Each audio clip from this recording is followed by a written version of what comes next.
chief guest, Pastor Shiromani Amma. I request Sister Mariamma and Sister Bharti to honor her.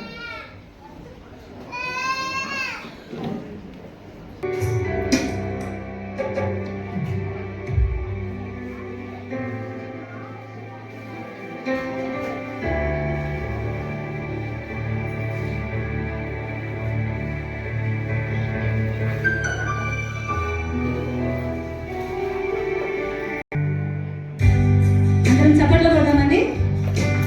ప్రయోజనంలో ఆహారం చేస్తాం. ఇంకా సంతోషం. అందరం చప్పట్లో కొడదాం.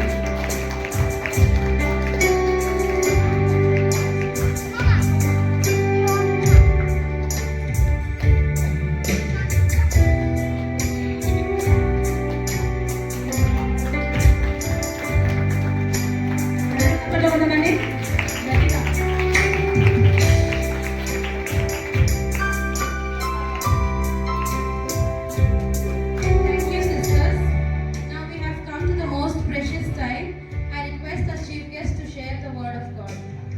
మన మధ్యలో తలపాస్ పాల్గొన్న గారు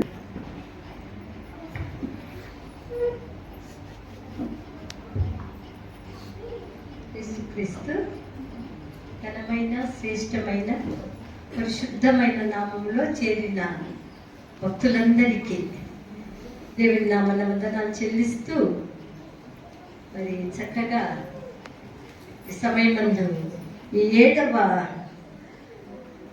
షెకీనా వర్షిప్ సెంటర్ 7వ బట్టిది గడిచిన కాలము ఈ 7 సంవత్సరాల ఈ ప్రయాణము చాలా అద్భుతంగా దేవుడు దీనిని నడిపించినటువంటి వారు కనుక ఈ కృతజ్ఞతాస్తుతులతో సమయమందు మనందరం చేరినటువంటి వారు కనుక ఈ మరి సంతోషకరమైనటువంటి సమయంలో మనమందరం కూడా ఇంతవరకు స్తుతులు స్తోత్రాలు ఆరాధన దేవునికి మహిమ కలుగు రీతిగా ఆరాధించినటువంటి వారు మరి దీనికి ముఖ్య కారకుడు దీని ఫౌండర్ ఈ Shekinah glory worship centre Shekinah worship centre in Hubli దీని ఫౌండర్ దీన్ని కనుగొన్నవారు దీని స్థాపకులు ఎవరంటే పాస్టర్ మేరీ సగినాల మేరీ గారు. అందరం గట్టిగా చెప్పకుండా చాలా మనందరినీ ఏకపరిచినటువంటి వారు మనందరినీ ఎక్కడెక్కడో ఉన్నటువంటి మనందరినీ కూడా ఏకముగా ప్రభువును స్థుతించడానికి ఒక సెంటర్ రూపంలో లేక ఒక కేంద్రమైనటువంటి స్థలంలో మనందరినీ సమకూర్చడానికి దేవుడు తల్లిని ఎంతగానో వాడుకున్నటువంటి వాడు. మరి మాస్టర్ సగినాల మేరీ గారిని గురించి అమ్మగారిని గురించి మీకు అందరికీ బాగా తెలిసినట్లు ఎందుకంటే మన హుబ్లీలో పుట్టి పెరిగినటువంటి అమ్మాయి ముఖ్యంగా మన Saint Peter school primary school high స్కూల్లో చదివినటువంటి అమ్మాయి మా స్టూడెంట్ నేను చదువు కూడా చెప్పినటువంటి వాళ్ళు. ఈ రీతిగా మరి బిడ్డ యవన ప్రాయంలోనే దేవుణ్ణి కనుగొని దేవునిలో ఉండాలని ఈ శుభవార్తను అందరికీ అందించాలని ముఖ్యంగా మరి బాధలో కష్టంలో సమస్యలలో దయ్యాలతో వివిధ సమస్యలతో ఉన్నటువంటి ప్రజలకు ఒక తీరము దాటించడానికి ఒక దరి తీర్చడానికి ఒక ఆదరణ చూపడానికి ఈ అమ్మగారు పాస్టర్ గారు చాలా ప్రయాసపడుతూ ఉన్నటువంటి వారు. యవన కాలంలో మరి శ్రేష్టమైన దివంగతులు మన రాజన్న గారి ప్రియమైనటువంటి కూతురు చాలా అప్పట్లో చాలా మంచి సంబంధాలు కూడా వచ్చినటువంటివి నాకు తెలిసినంత మాత్రాలు. అయితే ఆమె అన్నీ కూడా తృణీకరించి యేసయ్యకి తన జీవితాన్ని సమర్పణ చేసుకున్నటువంటిది. మరి ఆ దినాల సుమారుగా 15 సంవత్సరాల కిందట అనుకుంటా నా కుమారుడు జాన్ గారు అప్పుడు మంటూరులో ఒక ట్రైనింగ్ సెంటర్ పెట్టినాడు. బైబిల్ ట్రైనింగ్ చేయడానికి ఒక సెంటర్ పెట్టినటువంటి వాడు. ఆ టైంలో ఫస్ట్ స్టూడెంట్ మేరీ కదా, ఫస్ట్ స్టూడెంట్ ఈ అమ్మాయి. అప్పుడు తరబేతి పొంది ఇక ఆత్మలో బలము కలిగినదై ఇక ముందు సాగుతూ ఉన్నటువంటి వారు. ఈమెకు జతగా ప్రోత్సహించినటువంటి వారు వారు ప్రియమైనటువంటి తండ్రి మరియు తల్లి. అమ్మగారు ఉన్నారు మన మధ్యలో. మరి రాజన్న గారు ప్రభువులు సన్నిధిలో ఉన్నటువంటి వారు. రాజన్న గారిని ఈ సమయం ముందు మనం జ్ఞాపకం చేసుకోవాలి. ఎందుకంటే తన బీద స్థితిలో కుటుంబాన్ని పోషిస్తూ బిడ్డలను దైవ మార్గంలో పెంచాలి, వాళ్ళు దైవికంగా ఎదగాలి, దేవునికి ఇష్టమైన వారిగా ఉండాలి అన్నటువంటి గొప్పగా ఆశ కలిగినటువంటి వ్యక్తి. తనకున్న దానిలోనే సేవ చేయాలన్నటువంటి బలమైనటువంటి ఆశ. అంత మాత్రమే కాకుండా తాను కలిగినటువంటి తలాంతు, పాటలు రాయడం, సంగీతము, నాదము, దానికి ఏమంటారు అన్నీ ఆ అన్ననే అన్నీ చేసి పుస్తకాలను తయారు చేసి చాలా చక్కగా పాడేవాడు. మా ఫాదర్ గారు మరి అప్పుడు ఉన్నటువంటి వేళల్లో మరి ఆల్ నైట్ ప్రేయర్ సందర్భాలు అప్పుడు ఉన్నటువంటివి. ఆ సమయంలో ప్రత్యేకంగా అన్నను పిలిచేవాడు. రాజన్న ఎక్కడుండావంటే, నేను అక్కడ చర్చి అన్న ఏదో ఏ ఊర్లోమా అక్కడ కట్టిన చర్చికి వెళ్ళి అక్కడ ఉండాలి నేను అని చెప్పేవాడు. అన్న ఆల్ నైట్ ప్రేయర్ ఉందంటే వస్తుండ ఫాదర్ గారని చక్కగా రాత్రి ఆ 1 గంట సమయంలో రాత్రిలో సుమధురంగా తన స్వరాన్ని విప్పి చక్కగా తాను రచించి స్వరకల్పన చేసినటువంటి పాటలను చక్కగా పాడి దేవుని సన్నిధిలో ఆయన సంతోషించి దేవుని మహింపరిచినటువంటి గొప్ప వ్యక్తి. ఈ సమయం ముందు మనం జ్ఞాపకం చేసుకోవలసిన వారిపైన. మరి అక్క మన మధ్యలో ఉంది. అక్క కూడా దేవుడు మంచి ఆయురారోగ్యం ఇవ్వాలి. మరి ఆమె సంతానం, కుమార్తెలు, మరి కుమారులు, వాళ్ళ కుటుంబాలు, ఇచ్చిన మనవడు మనమరాళ్ళ కొరకు అందరి కొరకు కూడా మనం ప్రార్థించాలా. ముఖ్యంగా మన పాస్టర్ గారు సగినాల మేరీ గారి కొరకు మనం ప్రత్యేకంగా ప్రార్థించి ఆమెను బలపరచాలి. ఎందుకంటే మరి ఈ సమయంలో మనం జ్ఞాపకం, తండ్రిగా ఉన్నటువంటి వాడు, శారీరకమైన తండ్రి మన మధ్యలో ఆమెకు తోడుగా లేరు. కానీ ఇక మన అందరము యేసయ్య నామములో ఆమెను సపోర్ట్ చేస్తూ ఆమె యొక్క సేవను బలపరచాలి అనేటువంటిది మనము ప్రార్థనతో మనం ఆమెకు సహాయంగా ఉండాలి అనేటువంటిది ఈ రాత్రి సమయంలో నేను చెప్పగలుగుతున్నాను. మరి ఈ సంవత్సరం నన్ను పిలవడం, నేను చాలా ఈ వారము నుంచి చాలా బిజీగా ఉన్నా. నాకు కొంచెం ఆరోగ్యం, ఈ థ్రోట్ అంతా జలుబు చేసి బాగలేకున్నది. అయినా కానీ చాలా స్థలాలలో పిలువబడ్డం, కన్నడ భాషలో ప్రసంగాలు చేయాల్సి వచ్చింది. సో తెలుగులో కొంచెం తడబడ, ఈ రీతిగా అన్నీ ఉన్నను. డేట్స్ కొంచెం కన్ఫ్యూజన్ అయినాయి. అమ్మ నేను రాలేనేమో అన్నా. లేదు లేదు మీరు రావాల్సిందే. సో వాళ్ళని రిక్వెస్ట్ చేసుకొని రేపటి దినము వాళ్ళకు డేట్లు ఇచ్చి నేను ఈ మధ్యలో రావడం అనేది జరిగింది. సో మళ్ళీ చాలా ఘనంగా నన్ను సత్కరించడం, చాలా ఘనంగా మరి వర్షిప్ సెంటర్ వాళ్ళు సెకిన గ్లోరీ, సెకిన వర్షిప్ సెంటర్ వాళ్ళు నన్ను చక్కగా గౌరవించినందుకు కూడా ఆ టీం వాళ్ళందరికీ కూడా నేను నిండు వందనాలు చెప్తూ ఉన్నాను. మన సమయం చాలా ఫాస్ట్ 6 ఇచ్చింది మనకు టైం. మనమేమో చాలా ఫాస్ట్గా ఉంటాం కనుక తొందరలో మనం అయిపోయాలి. కనుక కళ్ళు మూసుకొని కొన్ని నిమిషములు మాత్రమే ప్రభు మనతో మాట్లాడాలి.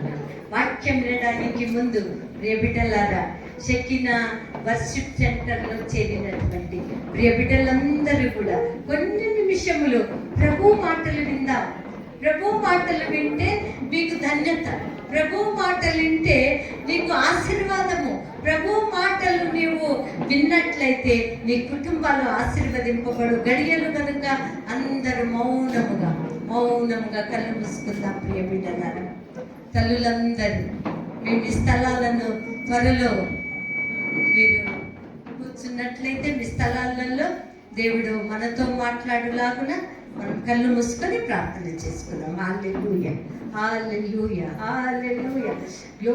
యేసయ్యా నీకు స్తోత్రాలు ప్రభువా. ఈ రాత్రి వేళల్లో నాయన, ఈ చీకటి పడినటువంటి వేళల్లో స్వామి నా తండ్రి, ఈ షెకిన వర్షిప్ సెంటర్ ఈ యొక్క బృందము వారు మరి ఏర్పాటు చేసినటువంటి ఈ శుభకరమైనటువంటి ఈ సమయంలో నాయన కొద్దిసేపు నీ స్వరం వినాలని వచ్చాం ప్రభువా, నీతో మాట్లాడాలని వచ్చాం, నీతో సమయం గడపాలని వచ్చాం, ఆశీర్వాదాల కోసం వచ్చాం ప్రభువా. మీరు మాట్లాడితే మాకు మేలు స్వామి, మీ మెల్లనైన స్వరం వినిపించు ప్రభువా. మీరు మాట్లాడండి నాయన తండ్రి. మరి ఇక్కడ చేరిన తల్లులు స్వామి అనేక విధమైన బరువులతో వచ్చారు ప్రభువా, బంధకాలతో వచ్చారు నాయన. ఈ యొక్క ప్రార్థన కూడిక నన్ను ముగింపులో బిడ్డలందరూ నాయన సంతోషముతో తమ గృహాలకు వెళ్ళుటకు సహాయం చేయమని యేసు అతి పరిశుద్ధ నామములో వేడుకొంచున్నాం తండ్రి, ఆమేన్. సో ఇంకా మనం సమయం వ్యర్థం చేయకుండా మరి వాక్యంలోకి వెళ్దాం. మనము ఈ సమయం ముందు ఆది కాండము 28వ అధ్యాయము 19వ వచనాన్ని చదువుకుందాం. ఆది కాండము 28వ అధ్యాయము 19వ వచనం. మరియు అతడు ఆ స్థలమునకు బేతేలు అను పేరు పెట్టెను. మొదట ఆ ఊరి పేరు లూజు. హల్లెలూయా. మరి కొద్దిసేపు గమనం పెట్టి వాక్యాన్ని విందాం. మనము 7వ సంవత్సరం యొక్క ఈ వర్షిప్ సెంటర్ యొక్క యానివర్సరీలో వార్షికోత్సవం జరుపుకునే ఈ సంభ్రమాచరణలో మనం ఉంటున్నటువంటి వారు. వర్షిప్ సెంటర్ లేక ఆరాధించినటువంటి స్థలాలు అనగానే మనకు జ్ఞాపకం వచ్చేది ఏంటంటే గుడులు కదా, చర్చ్ అంటారు, లేకపోతే సిలువ, గోపురాలు, ఇవన్నీ ఉంటేనే అది మందిరం అంటాం, అది ఒక చర్చ్ అని పిలుస్తాం. లేకపోతే ఇటువంటి చిన్న చిన్న స్థలాలలో చేస్తుంటే ముఖ్యంగా మన యొక్క సెయింట్ పీటర్స్కి అలవాటు పడినటువంటి మనకు అంతగా మనకు అంత నచ్చవు. ఎందుకంటే మనకు సిలువలు కావాలి, గోపురాలు కావాలి, రకరకాలుగా మనం ఇష్టపడుతూ ఉంటాం. అయితే ప్రియ దేవుని బిడ్డలారా, ఈ సమయం ముందు మనము ఈ యొక్క ఈ యానివర్సరీని 7వ యానివర్సరీని మనం జ్ఞాపకం చేసుకుంటున్నటువంటి వేళలో ఇంతవరకు ప్రియ బిడ్డ పాస్టర్ మేరమ్మ గారు చక్కగా తన గృహాన్ని మందిరంగా మార్చుకున్నటువంటిది.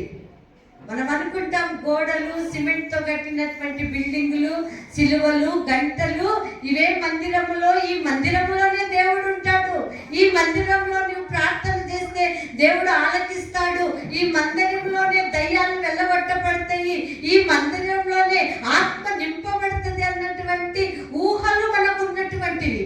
అయితే ఈ 7 సంవత్సరాలు జరిగినటువంటి ఈ ప్రయాణములో దేవుడు ఈ బిడ్డలతో తోడుగా ఉండి పాస్టర్ గారిని బలపరిచినటువంటి మహాప్రభువు మందిరములో ఉండేటువంటి దర్శనాలు, మందిరములో దొరుకున్నటువంటి ఆశీర్వాదాలు, మందిరములో దొరుకున్నటువంటి బహుమానాలతో ఆ యొక్క సెంటర్ లేక అవి చేస్తున్నటువంటి సేవను ఆశీర్వదించాడు అనేటువంటిది మనము చూడగలుగుతున్నాం. ఇప్పుడే చదివినటువంటి దేవుని వాక్య భాగములో ఆది కాండం 28వ అధ్యాయములోని భాగము మనం చదివినటువంటి వారు 19వ వచనాన్ని మనం చదవక బేతేలు అనేటువంటి పదం, ఈ సంఘటన ఇవన్నీ మనకు బాగా తెలిసినటువంటివే. యాకోబు గారు తన మోసముతో తన తండ్రి తల్లి మరి ఈ యొక్క మోసము అన్నను మోసపరిచి తన జీవితంలో ఓడిపోయిన వాడై భయముతో ఆందోళనతో అన్న తరుముతూ ఉంటే ఇక తన ప్రాణాన్ని బిగబట్టుకొని ఆయన ఏం చేసిందంట, పారిపోతూ ఉన్నాడంట, భయపడిపోతున్నాడంట. అయితే ఆ సమయాన్ని మనము గమనించినప్పుడు ఎక్కడైతే మనము ఈ 28వ అధ్యాయము 10వ వచనంలో చూస్తే యాకోబు బేర్షెబా నుండి బయలుదేరి హారోను వైపు వెళ్ళుచుండెను. ఈ ప్రయాణము సుమారుగా 400 మైళ్ళు అంట. ఎన్ని మైళ్ళు అంట? 400 మైళ్ళు. ఆ దినాలలో ట్రైన్లు, విమానాలు, బస్సులు అవైలబుల్ లేవండి. ఆ టైంలో కాలి నడకతోనే వెళ్ళాలి. ఇంకా ఎంతో త్వరపడుతుంది వాళ్ళ అమ్మ కూడా, నాయన మీ అన్న వచ్చాడేమో, నిన్ను చంపుతాడేమో, నీకు ప్రాణ భయం ఉంది, నీవు త్వరలో వెళ్ళిపో, మీ మేనమామ దగ్గరికి వెళ్ళిపో అని ప్రయాణం చేసి పంపాడు. ఈ రీతిగా దీనికన్నా ముందు మనం గమనించినప్పుడు మోసముతో తండ్రి యొద్ద ఆశీర్వాదాలు పొందుకున్నాడు అనేటువంటి సంగతి మనకు బాగా తెలుసు. చాలా ఆశీర్వాదాలు తండ్రి బాగా ఆరగించి ఆ వండినటువంటి భోజన పదార్థాలను బాగా ఆరగించిన తర్వాత దీవించడం అనేది మనం చూస్తున్నాం. దీవెన పొందినటువంటి వ్యక్తి జీవితం ఎట్టయిపోయిందంటే భయము ఏర్పడినదంట. యేసయ్య దీవిస్తే నీకు భయమా? ప్రభు దీవెనలు నీలో ఉంటే నీకెందుకు భయం? ఇక్కడ యాకోబు ఏమనుకున్నాడంటే, యాకోబు వాళ్ళ అమ్మ ఇద్దరు కూడా ఈ దీవెనలే, భౌతిక సంబంధమైనటువంటి దీవెనలే నన్ను నడిపిస్తాయి, భౌతిక పరమైనటువంటి దీవెనలే నన్ను ఆశీర్వదిస్తాయి అన్నటువంటి గొప్ప నమ్మకముతో, మోసముతో దీవెనలు పొందుకున్నారంట. అది అక్కడ మనము గమనించాల్సినటువంటి అంశం. అయితే మనం దావీదు గారి జీవితంలో చూసినప్పుడు దావీదు ఏం చేసిందంటే, దావీదును దేవుడు ఎన్నుకున్నాడు, నా ప్రియమైన వాడు, నాకు ఇష్టమైన వాడు అని. ఎక్కడనో అడవిలో గొర్రెలు కాసుకుంటున్నటువంటి వ్యక్తిని ఆయన ఊరిలోకి పిలిపించి ఆశీర్వదించి అభిషేకించి రాజుగా చేసినటువంటి వాడు. కనుక ఆయన పిల్లనిచ్చిన మామను అనేక సార్లు గన్ను పట్టుకొని తిరుగుతున్నాడంట. అల్లుడిని చంపాలని గన్ను పట్టుకొని తిరుగుతూ ఉంటే, అయితే ఆయన భయపడలే, పరిగెత్తలే, ఆ మామ దగ్గరనే ఉన్నటువంటి వాడు. అంటే ఆత్మీయ సంబంధమైనటువంటి దీవెన. ప్రియ బిడ్డలారా, ఈ రాత్రి వేళల్లో చక్కగా మనమందరము దేవుని పాదాల చెంత చేరి ఉన్నాం. ఎందుకంటే ఆ పాదాల దగ్గర దొరుకున్నటువంటి ముత్యాలండి, రత్నాలు. మనం ధరించిన బంగారు కాదు కానీ, ఇవి శాశ్వతమైనటువంటి కాదు కానీ, ప్రభువు సన్నిధిలో దొరికేటువంటి అమూల్యమైనటువంటివి. ఇక్కడ ఈ రెండు రకములైనటువంటి దీవెనలు, ఆత్మ సంబంధమైనవి, భౌతిక సంబంధమైనవి. యాకోబు అయితే భౌతిక సంబంధమైన దాన్నే సొంతం అనుకున్నాడు, నమ్మిండ్రు, అమ్మ నాన్న అందరూ నమ్మిండ్రు. కానీ అయితే ఈ వెళ్ళుతున్నటువంటి వేళలో ఆయన భయముతో వెళ్ళుతుంటే, ఆయన ప్రాణ భయము, ప్రాణాన్ని తన గుప్పిట్లో పెట్టుకొని, ఒక పక్క అరణ్యము, ఒక పక్క ప్రాణులు వచ్చి ఎక్కడ నన్ను తినేస్తాయి అన్నటువంటి భయము, అలసట ఒకవైపు అన్న తరుగుతున్నటువంటి ఈ వేళలో ప్రియ దేవుని బిడ్డలారా, ఎటువంటి సమయంలో ఈ షకీనా వర్షిప్ సెంటర్ లేకు వచ్చినటువంటి బిడ్డలు మనం జ్ఞాపకం చేసుకోవాలి. 7 సంవత్సరాలు ఎవరు వచ్చారు ఆమె దగ్గరికి?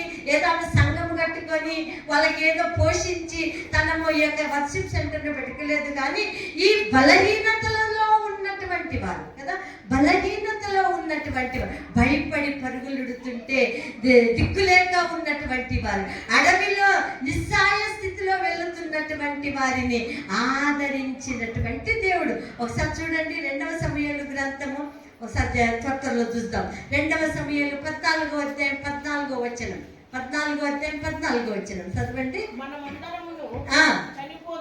చనిపోదుము కదా,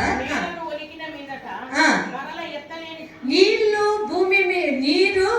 భూమి మీద వణికిన తర్వాత వాటిని తిరిగి మనము పొందుకోలేం, అది భూమి పాలైపోయేటువంటిది. దేవుడు ప్రాణము తీయక తోలివేయబడిన వాడు తనకు దూరస్తుడు ప్రాణము తీయక. దేవునికి హల్లెలూయా. ఒకవేళ నువ్వు భయంతో ఉన్నావేమో, ఈ వర్షిప్ సెంటర్ కు భయంతో వచ్చావేమో, దిగులుతో వచ్చావేమో, ఇక్కడ ఏమంటుందంటే దేవుని వాక్యం, ప్రాణము తీయక కదా, నిన్ను కాపాడేటువంటి దేవుడు ఈ రాత్రి వేళల్లో నిన్ను కాపాడడానికి ఆయన సిద్ధంగా ఉన్నాడు అనేటువంటి సంగతిని మనం జ్ఞాపకం చేసుకోవాలి. ఇక్కడ యాకోబు గారు కూడా ఆయన పరుగులుడుతూ భయాందోళన పరిస్థితుల్లో వెళుతూ ఉంటే, దిక్కులేని వాడు, ఒక్కడే, అన్న ఉండడు, అమ్మ నాన్న ఉండరు, గొప్ప ఆస్తి పరులు అయినను ఈ పరిస్థితి ఎట్టుందంటే, దిక్కు లేనటువంటి స్థితిలో, పలకరించేవారు లేని స్థితిలో వెళ్తూ ఉన్నటువంటి వాడు. దేవుని దర్శనం అక్కడ కలిగింది. ఈ వర్షిప్ సెంటర్లో జరిగే ఆరాధనలు లేక ఈ యొక్క సెంటర్లోకి వచ్చినటువంటి బిడ్డలందరికీ కూడా జరిగేటువంటి ఈ ప్రత్యక్షత నుంచి చెప్పచ్చు, అనుభూతి, దేవుని దర్శనం యొక్క అనుభూతిని అక్కడ పొందుకున్నటువంటి భక్తులు ఇక్కడ ఉన్నారు, నేను నమ్ముతూ ఉన్నాను. ఇక్కడ గమనించినప్పుడు మనం చూస్తూ ఉన్నాం, మరి దావీదు గారి స్థితి. చాలాసార్లు మనం ఏమనుకుంటామంటే, ఈ దైవిక ఆత్మీయ సంబంధమైనటువంటి మేలులు ఒక పక్క అయితే, భౌతిక సంబంధమైనటువంటి మేలు చాలాసార్లు అంట, అయ్యా మేము మంచి ఇల్లు కట్టుకున్నామండి, దేవుని ఆశీర్వాదం, మంచి కారు కొన్నామండి, దేవుని ఆశీర్వాదం, మంచిదే.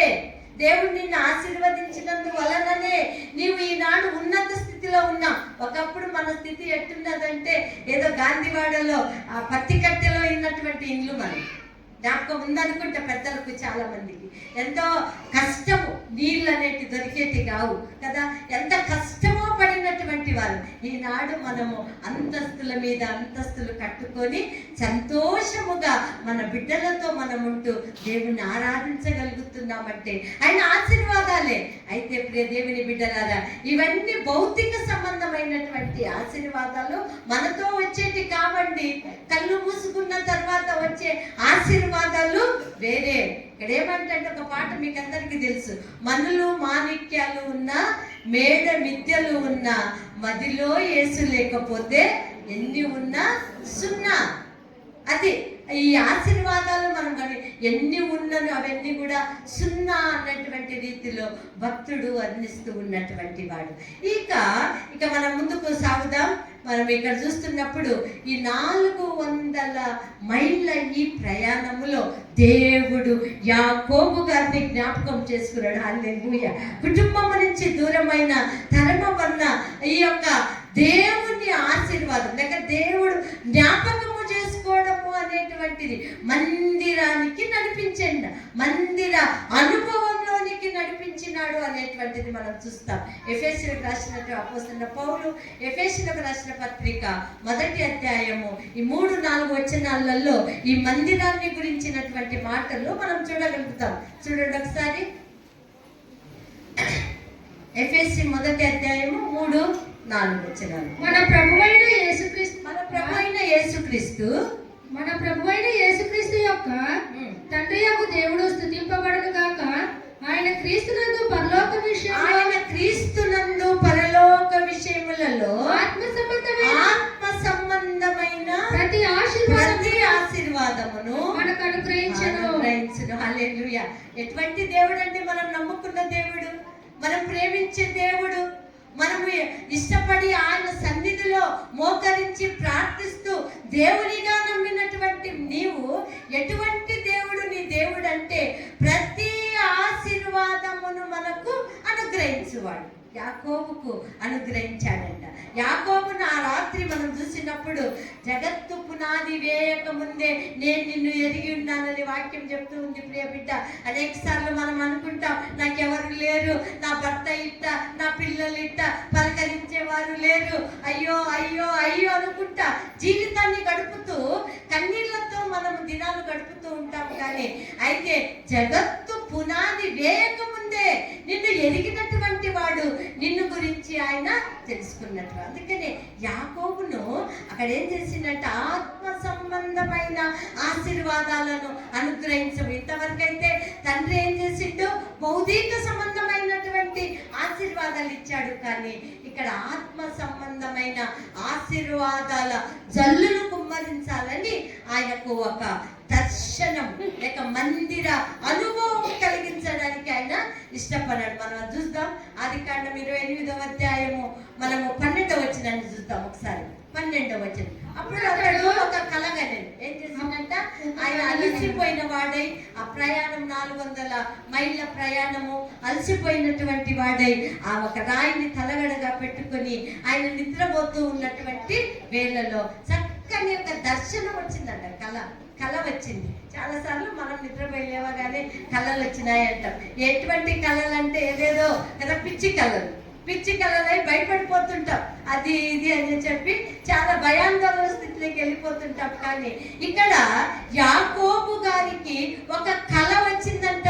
ఆ కళలో ఉన్నటువంటి అద్భుతమైనటువంటి సత్యాలను మనం గమనించినప్పుడు ఒక నిచ్చెన, మొదటిగా ఆయన కనపడినది ఏంటంటే అందులో ఒక నిచ్చెన కనపడేను. హల్లెలూయా. ఆ కళలో కనపడినటువంటి మొదటిగా నిచ్చెన అనగానే మనకు మనం ఎప్పుడు క్రిస్మస్ రాగానే నిచ్చెనలు జ్ఞాపకం వస్తాయి మనకు. ఎందుకంటే సున్నాలు రంగులు కొట్టుకొని డెకరేషన్లు చేయాలి, పండగ చేయాలి కదా. నిచ్చెన అనే దాన్ని ఎక్కడానికి ఉపయోగం చేయబడుతుంది. ఎత్తైనటువంటి స్థలానికి, మనకు అందుబాటులో లేనటువంటి స్థలానికి, మన చేతులు నిలకడగా నిలకడ లేనటువంటి స్థలాలకు నిచ్చెనలు వాడుతూ ఉంటాం.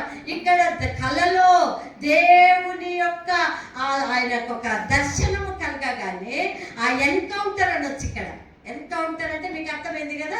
ఎన్కౌంటర్లో దేవునికి యాకోబు గారికి వారికి జరిగినటువంటి ఈ ఎన్కౌంటర్ సందర్భంలో ఒక నిచ్చెన దర్శనము కలిగినటువంటిది. చూడండి, తర్వాత నిచ్చెన మీద దేవదూతలు ఏం చేస్తుందంట, ఇది రెండవ దర్శనం. నిచ్చెన కనపన్నది, నిచ్చెన మీద దేవదూతలు ఎక్కుచూ దిగుచూ ఉన్నారు. మూడవదిగా ఆకాశము తెరవబడి, హల్లెలూయా, ఆకాశము తెరవబడెను. నాలుగవది, దేవుడు అతనిని ఆశీర్వదించెను. దేవుని స్వరము వినపన్నదంట. అడవిలో ఏం లేదండి, అక్కడ గుడి లేదు, అక్కడ చర్చి లేదు, అక్కడ పాదిళ్ళు లేదు, ఎవరు లేరు. అడవి, ఆ అడవిలో దేవుని దర్శనం ఉంది. ఉండే దేవుని దర్శనము, ఆయన స్వరము ఆయనకు కనబడెను అనేటువంటి సంగతిని మనము చూడగలుగుతాం. ఒకసారి చదవండి.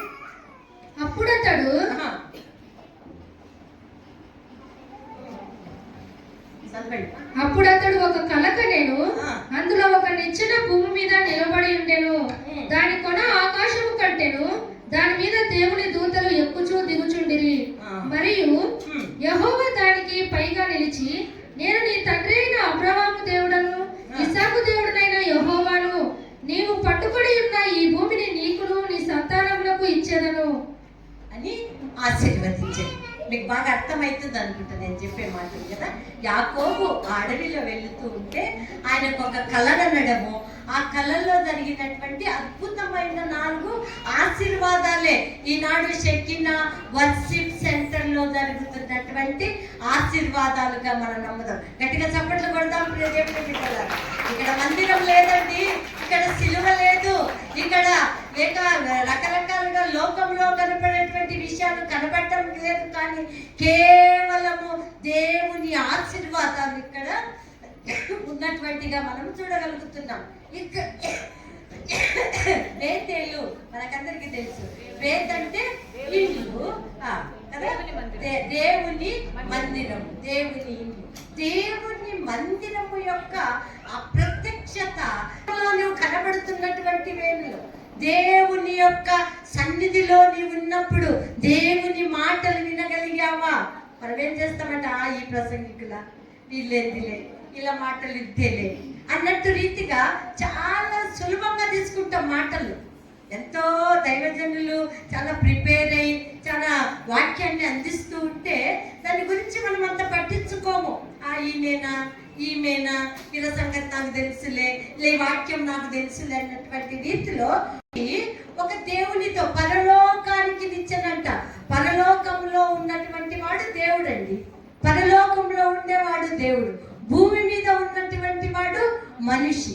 ఈ మనిషికి దేవునికి ఒక కనెక్షన్ ఇవ్వబడుతున్నటువంటి ఒక నిచ్చెన. హల్లెలూయా. అదే మన వర్షిప్ సెంటర్, చెక్కిన వర్షిప్ సెంటర్. బాధలో ఉన్నటువంటి వారి కన్నీటి తుడువను, తన సమయం అంతా కూడా ఎక్కడ పిలిచినా వెళ్ళడం. ఎప్పుడైనా ఫోన్ చేసినప్పుడు అంటుంటుంది పాస్టమ్మ గారు, లేదమ్మా నేను ఫలానా సాటికి వెళ్ళినా, ఫలానా వాళ్ళ ఇంట్లో ప్రాబ్లం ఉంటే నేను వెళ్ళినటువంటి దానిని. అంటే ఈ కనెక్షన్ ఏర్పరచడం దేవునికి మనుష్యునికి, చింతలో ఉన్న మనుష్యునికి, విడుదల పొందినటువంటి మనుష్యునికి, ఇక నేను చనిపోవాలనుకున్నటువంటి ఆ మనుషులకు దేవునికి ఒక సంబంధం ఏర్పడేటువంటి ఒక నిచ్చెనగా ఆమె నిలిచినది అనేటువంటిది మనము చూడగలుగుతున్నాం. ఆ నిచ్చెన చాలా అద్భుతముగా ఉన్నట్టు మానవునికి ఆకాశంలో ఉండే దేవుడు అటువంటి వారు.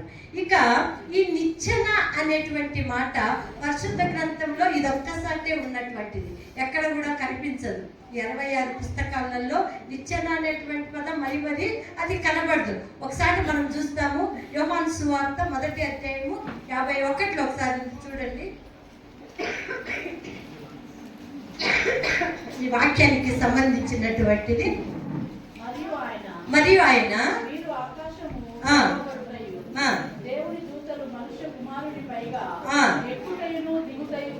చూతురు. ఇక్కడ గమనించిందా మీరు?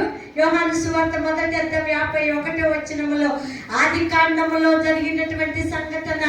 ఇది మనుష్య కుమారుడు ఎక్కుచూ దిగుచూ ఉన్నటువంటి ఒక దర్శనం. అంటే ఇప్పుడు మనకు క్లియర్ గా అర్థమైంది ఏంటంటే, నిచ్చెన అనగా యేసయ్య, నిచ్చెనగా యేసు ప్రభు నీ కొరకు నా కొరకు పరమును విడిచి పరలోకమును విడిచి భూలోకానికి వచ్చినటువంటి అపరిశుద్ధుని యొక్క స్వరం అండి నిచ్చెన. అక్కడ అంటాడు క్లియర్గా, మనుష్య కుమారుడు ఆ నిచ్చెన ఎక్కుచు దిగుచు ఉన్నటువంటి వాడు అని మనము చూడగలుగుతున్నాం.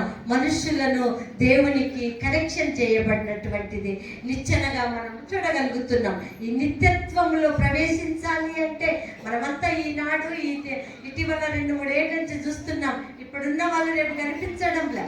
ఇప్పుడున్నటువంటి వారిని రేపు చూడలేకపోతున్నాం. మరణము అనేటువంటిది కిటికీలు పాకుతూ ప్రతి ఇంటిలో జ్వరపడుతూ ఉన్నది. వయస్సు లేదు, ఏది ఆడ మొగ అనేటువంటి భేదము లేదు, సిగ్గు లేనటువంటి ఆ మరణము ప్రతి ఇంటిలో జ్వరబడి అందరినీ కూడా భయాందోళన పరిస్థితిలో పెడుతున్నటువంటి ఈ దినాలలో ప్రియ దేవుని బిడ్డలారా, ఆత్మ సంబంధమైనటువంటి మందిరము కలిగిన వారమై ప్రభువుతో కనెక్షన్ కలిగి ఉన్నామా?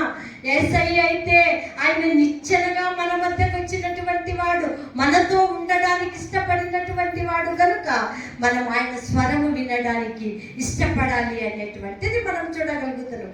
ఈ 28 ఆదికాండం 28వ అధ్యాయం 13వ వచనంలో చూద్దాం ఒకసారి. 13వ వచనము.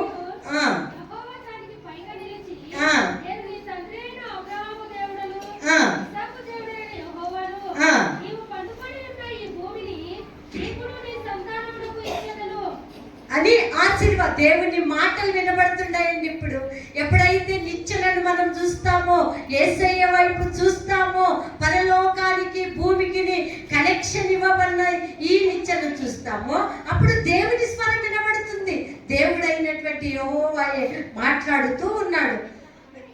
అక్కడ ఏమంటారు చూడండి, దేవుని ఉనికి ఉండే స్థలమే మందిరముగా మారిపోయింది. ఆ 13వ వచనానికి వచ్చినప్పుడు దేవుని ఉనికిని తెలిపినటువంటి స్థలమైన మందిరంలో ఉంది. అక్కడ మనం చూద్దాం. తిమోతికి రాసిన పత్రిక, అపోస్తలుడైన పౌలు తిమోతికి రాసిన పత్రిక 3వ అధ్యాయం 15వ వచనము.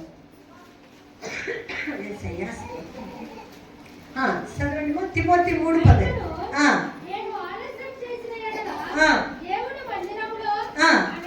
అనగా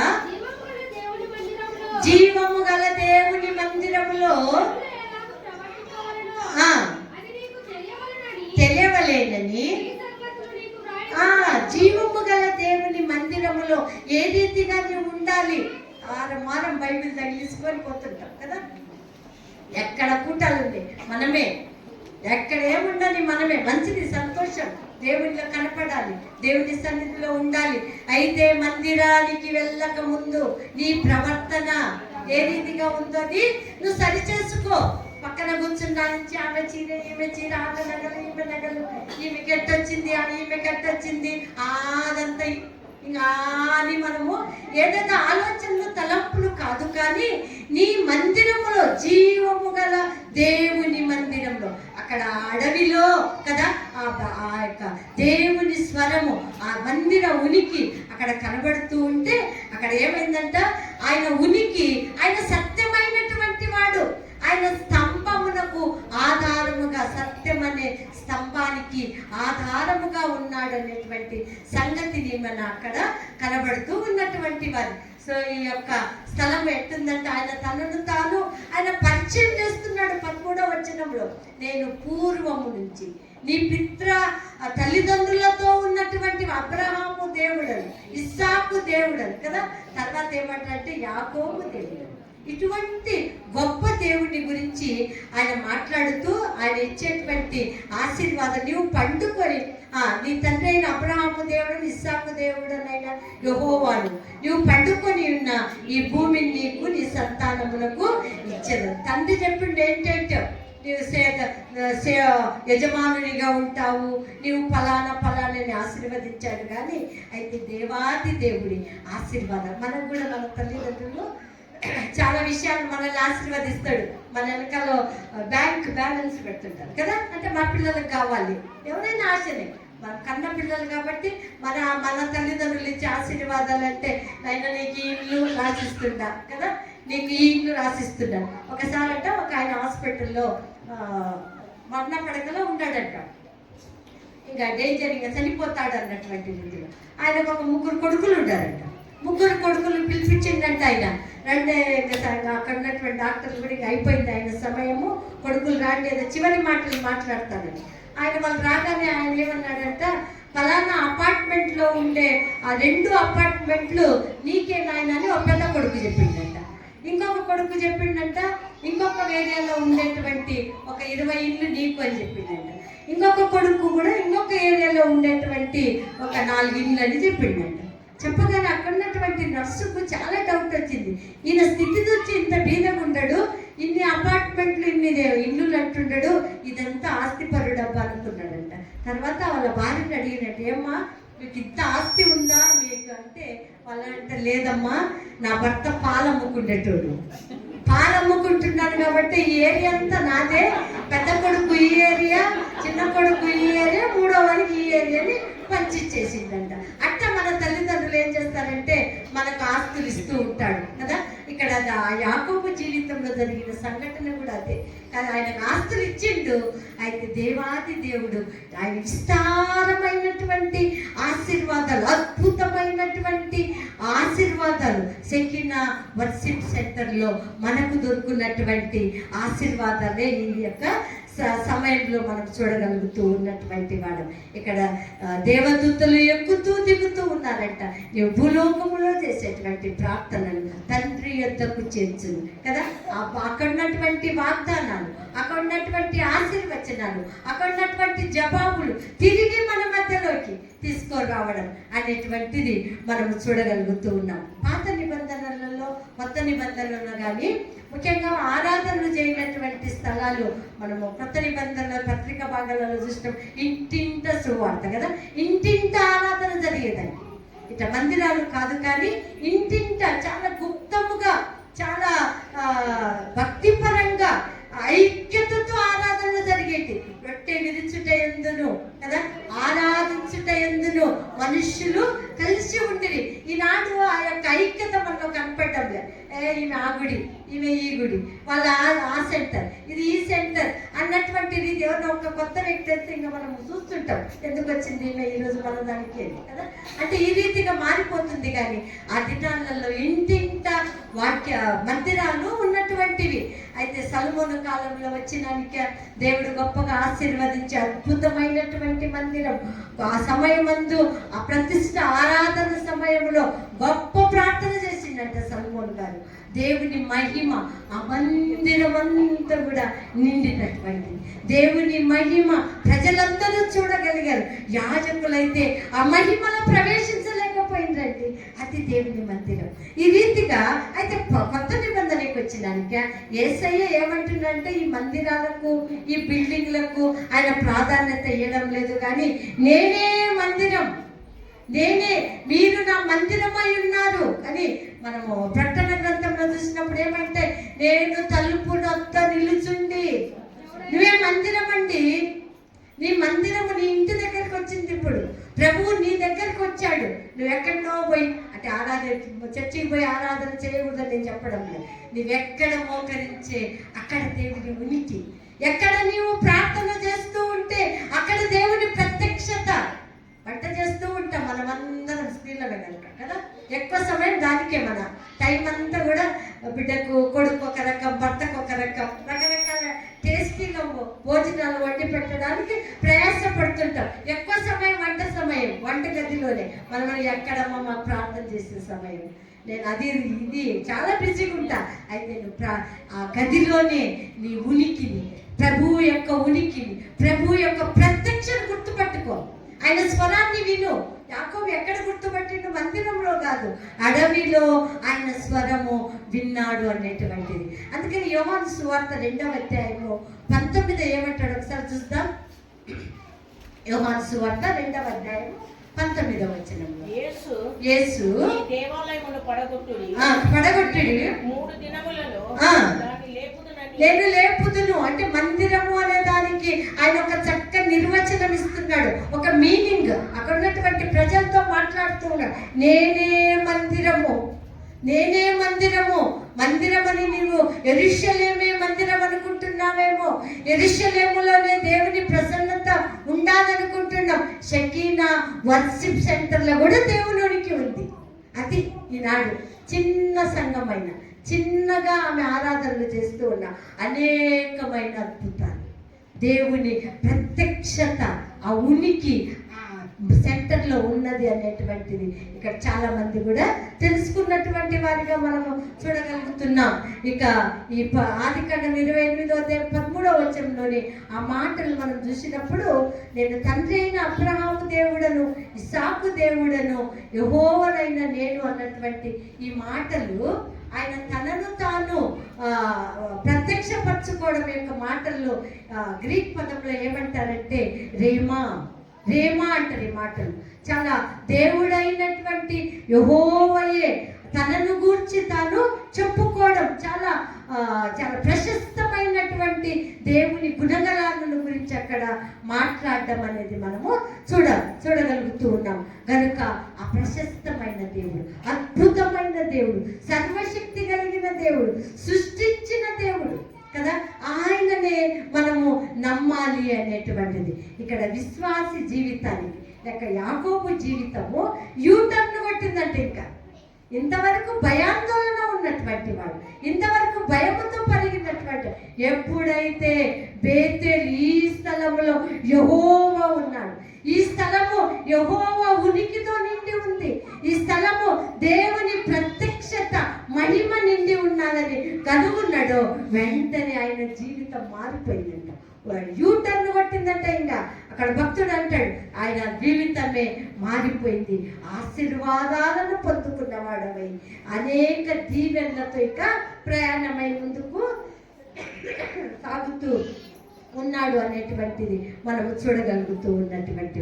అందుకనే ప్రభువు అంటాడు, నువ్వు ఎక్కడెక్కడో పరిగెత్తవలసిన అవసరం లేదు. కానీ యోహాను సువార్త 14వ వచనం, నేనే మార్గం, నేనే సత్యము, నేనే జీవమై ఉన్నాను, నా ద్వారానే, నా మార్గంలోనే నువ్వు పరలోకము చేరాలి. ఈనాడు చాలా ప్రయాసపడుతుంటాం దేవుణ్ణి చూడాలని కదా. దేవుణ్ణి చూడాలంటే మోకాళ్ళ మీద పోతుంటారు, నాగపట్నం పోతారు, హరియార్ పోయిండ్రు, మన చాలా మంది పోయింటారు కదా, హరియార్ చూడడానికి పోయిండ్రు. అంటే ఈ రీతిగా ఎక్కడెక్కడ వెతుకుతుంటాం ప్రభుని చూడాలని, ఆయనని వెంబడించాలని, ఆయన ఆశీర్వాదాలు పొందుకోవాలని చాలా ప్రయాసపడుతుంటాం. కానీ ప్రభు అయిన దేవుడు యేసయ్య అంటున్నాడు, నేనే మార్గం, నేనే సత్యము, నా మార్గంలోకి రండి, నన్ను వెతకండి, నేను దొరుకుతాను. వెదికే వారికి దొరికే దేవుడు, ప్రార్థించే వారికి దర్శనమిచ్చే దేవుడు, మాట్లాడే దేవుడు. తల్లైన బతకదేమో, అమ్మ ఆకలితోనే ఉండే సీరియల్ వచ్చింది అంట. కాలం మారిపోయిందండి, ఇప్పుడు కాలం మారిపోయింది. పిల్లలను చూసుకునేటువంటి ఆ గొప్ప ఏమంటారంటే ఆ శక్తి ఇప్పుడు తల్లులో కోల్పోయిండ్రు. కొంచెం ఉండండి, ఒక్కటే 5 నిమిషాలు సీరియల్ అంటారు కదా. ఈ రీతిగా మారిపోతున్నటువంటి వేళల్లో అయితే దేవాదంటావు, నువ్వు ఎప్పుడు పిలిచినా, ఏ సమయంలో పిలిచినా నేను నీతో ఉంటా. వర్షిప్ సెంటర్, షకీనా వర్షిప్ సెంటర్లో జరిగేటువంటి దేవుని స్వరం, సేవ భారం తల్లి కలిగింది. ఆ యొక్క దర్శనం, యాకోబు దర్శనం వలన ఈనాడు మనము చూడగలుగుతూ ఉన్నాం. నీ వెళ్ళు, ఇక 15వ వచనం కూడా మనం చూసినప్పుడు, నీ వెళ్ళు ప్రతి స్థలంలో నిన్ను కాపాడుతుంది కదా. ఇది మందికి అనుభవం. నీ వెళ్ళు ప్రతి స్థలంలో తల్లి అనేక స్థలాలకు పాస్టర్ గారు చాలా ప్రయాసపడుతూ ఉంటుంది, అటు ఇటు. ఇక ఇటీవల ఇక నెక్స్ట్ ఈ సంవత్సరము దుబాయ్ కూడా పోయేటట్టుంది అమ్మగారు, దేవుని దీవెన. అంటే అక్కడ కూడా భక్తులు ఉన్నటువంటి వాళ్ళు, తల్లిని ప్రేమించి ప్రార్థనలు కోరుతున్నటువంటి వాళ్ళు, అక్కడికి కూడా వచ్చే రూట్ ఇప్పుడు అంతా క్లియర్ అయినటువంటిది. ఆమె సేవ విస్తారముగా ఆమె సేవ చేయబోతూ ఉన్నది. కనుక నీ వెళ్ళు ప్రతి స్థలములో నేను నిన్ను కాపాడుతాను. అది మందుర అనుభవం, దేవుని ప్రత్యక్షత అని మనం చూస్తూ. ఇక దేవునితో ఉన్న అనుభవం అంటే ఆ గవిని ద్వారము మందిరానికి గొప్ప వాగ్దానం ఇచ్చిన. చూడండి ఒకసారి మనం 16వ వచనము, యాకోబు నిద్ర తెలిసి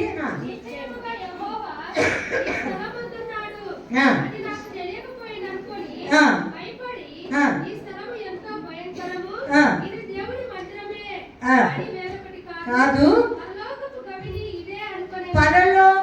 గవి నీదే అనుకున్నాడంట. మందిరము, బేతేల్ మందిరము, ఆ మందిరము అనేటువంటి దానికి సరైన నిర్వచనమే ఈ 16వ వచనములో ఉన్నటువంటి భాగం అండి.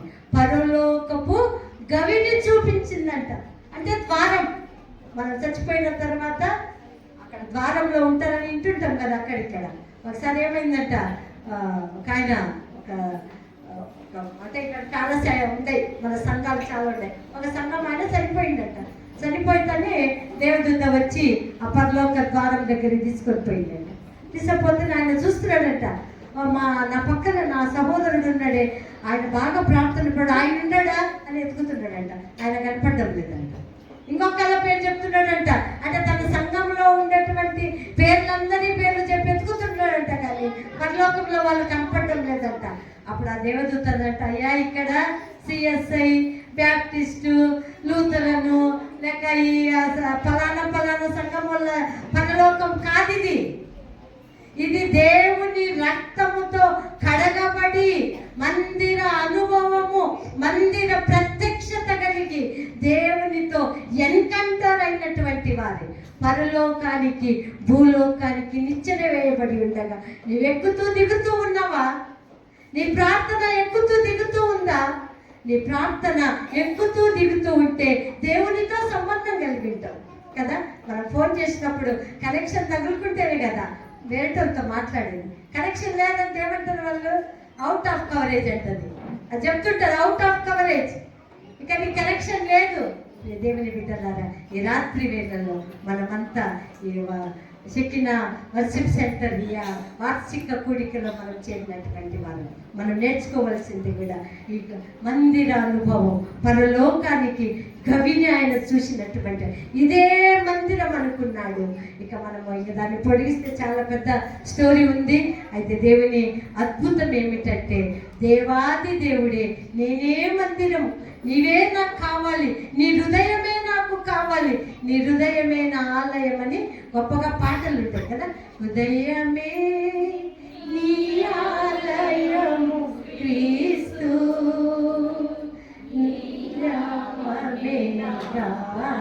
కదా. ఆ హృదయం అనే ఆలయంలో ఆయన గానం ఉండాలంట, ఆయన స్థుతులు ఉండాలా, ఆయన మాటలు ఉండాలా. ఏమొచ్చున్నాయి మన నోట్లో మాటలు కదా. ఈరోజు టీవీ మన మొబైల్లో ఒకటి ఇమ్మాన్యుయల్ మినిస్ట్రీ గారి యొక్క ఆయన వాక్యం వస్తూ ఉంది. నీ బిడ్డల్ని చెప్పించవద్దు, నీ మాటలు, నీ హృదయంలో నుంచి వచ్చే మాటలు ఏ రీతిగా ఉన్నాయి?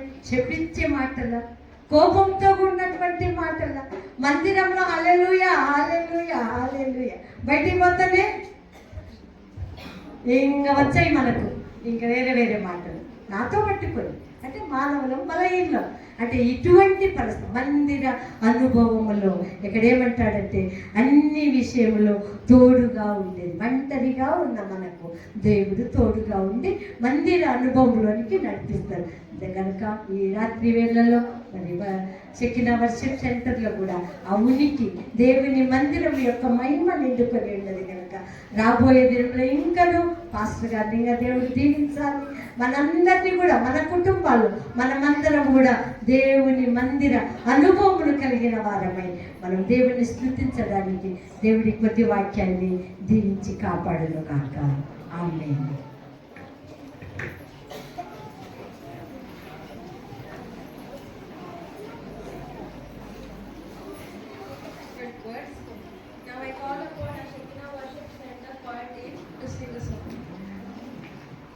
షెకినా వర్షిప్ బృందం వచ్చి మన పాట పాల్సింది.